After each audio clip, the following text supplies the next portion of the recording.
How do y'all like that? This is things to come. We're seeing things to come. I'm just so excited at what God's doing. I've been praying real hard for our praise team and our praise band. You know, God's bringing things along, He said, in His time. We're seeing it. We are seeing it. And I want to say to Brad, Christy, Maddie, thank you so much for stepping up. I know it's not easy. I've been there. I've been down that road. But each time you get up here and you sing and you put your heart into it, God is pleased. The message we have for you tonight, one I put together a couple weeks ago, about knowing your enemy. We all know about our enemy, don't we? We know that he likes to fight us, right? I'm not even sure how to start this. I mean, the Lord's just, he's dealing with me on praise and worship right now for a minute, so just bear with me. I just feel that, and I get excited when I see others step out in praise and worship. I do. I get so excited because God says, this is things to come. There'll be more. And you know, there's just so much. I'd like to tell you more about it, but I don't want to steal Pastor's thunder because he's going to be bringing a message here soon about where we're going. I'm excited about 2011. I'm very excited, more excited than I've been in a long time. Okay? God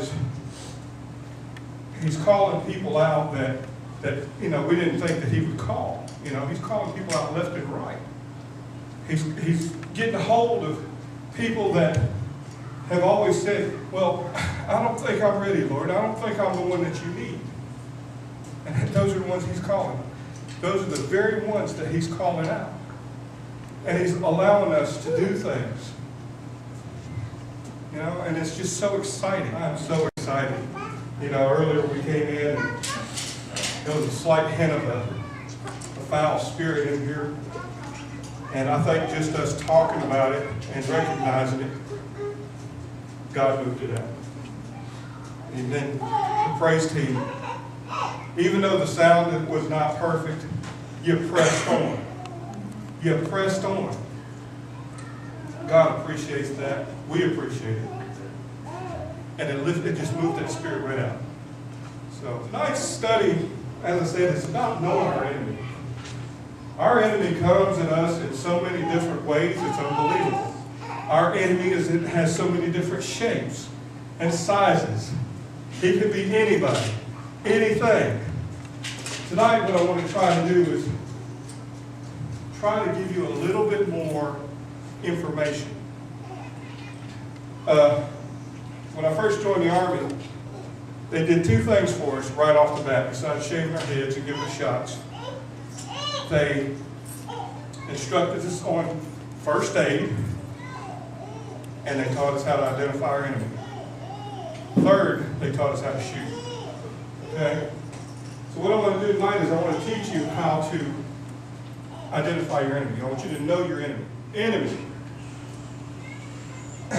Definition of enemy, one that is antagonistic.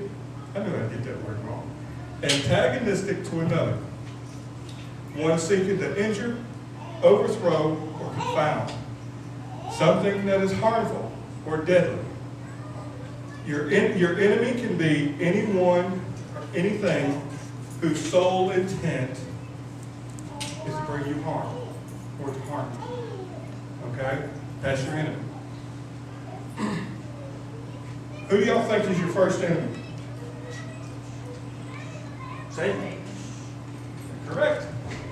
Lucifer. Give you all the names that when I put that in, I'll give you all the names. Lucifer, a.k.a. Satan, the dragon, the serpent, devil, Beelzebub, prince of darkness, master of deceit, father of lies, foul spirit. I will try to get this one right. Mephistopheles. I got that right. Mephistopheles, yes. That's the one. That's him.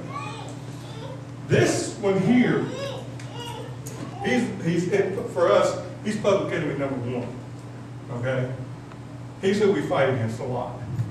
However, in my spirit, I feel like he's not our number one enemy. I really do. I feel like he's not. Of course, he'll take the credit for everything he can. He really can. The Bible even says that when before he's cast out or cast into the pit for good, we're going to get to see him, and we're going to say things like, "Is that him?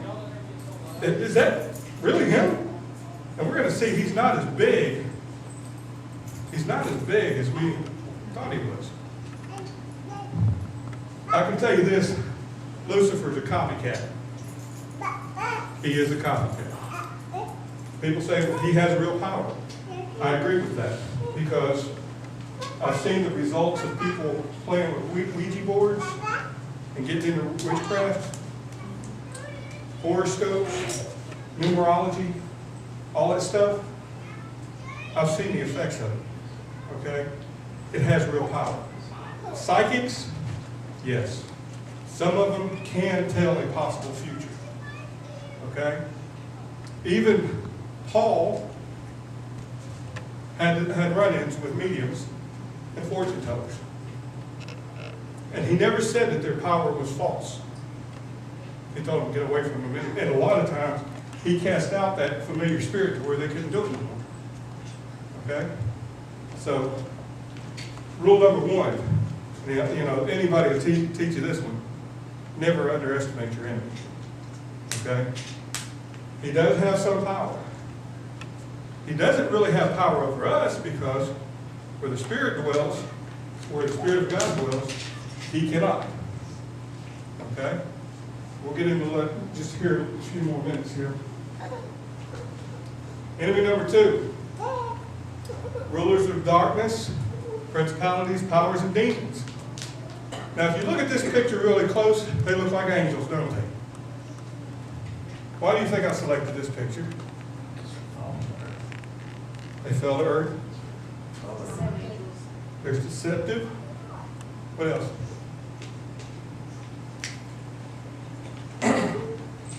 Go back to this picture here. Devil himself was an angel. Also, look at the many different shapes that he could take. Some people think he's the little pointed guy with the horns and the pitchfork. I kind of like the one who fallen without his wings. The snake with hands. All these different forms. So, knowing that he's a copycat, the ones that fell with him, guess what? They're copycats also. The Bible says that even the enemy can change himself to appear as an angel of light. Okay? Also says that Lucifer was one of the most beautiful angels ever created. Okay? Demons. How many people have heard of demon possessed? What I'm going to ask you to do with this one is be very careful, because especially in praise and worship, you will have to deal with this on a regular basis. Pastors will have to deal with this on a regular basis. All right? God has given us a weapon to use against them. It's called faith. It's called the sword of the word. We have weapons that we can use against them. The demons, they also come in many shapes and sizes. The ones that come to try to scare you, okay, they fix themselves to where they can try to scare you. All right, that's so they can enter in through your fear. We'll cover that tonight also. So, rulers of darkness, principalities and powers, and demons, also your enemy. Okay? If you ever come up against some of these, your number one weapon is to pray. Okay? More enemies. See all this? Does anybody know what all that actually just covers? There's one word that all that covers. It's an enemy. Lust of the flesh, lust of the eye, pride of life. You know what that's describing? Your flesh. flesh truly is enemy number one. Because if your flesh is not in subjection, you allow, or you can allow, the others to come in. You can allow the principalities and powers to enter. You can allow demonic influence to enter. You can allow demonic possession to take place. You can allow Lucifer himself to use you as a weapon against your fellow Christians. Now, it's really hard for him to do this to a Christian person, okay? Really hard. Because he cannot possess you unless you allow him. All right? He cannot possess anybody unless they allow it. That's why we try to teach people about witchcraft, demonic influence.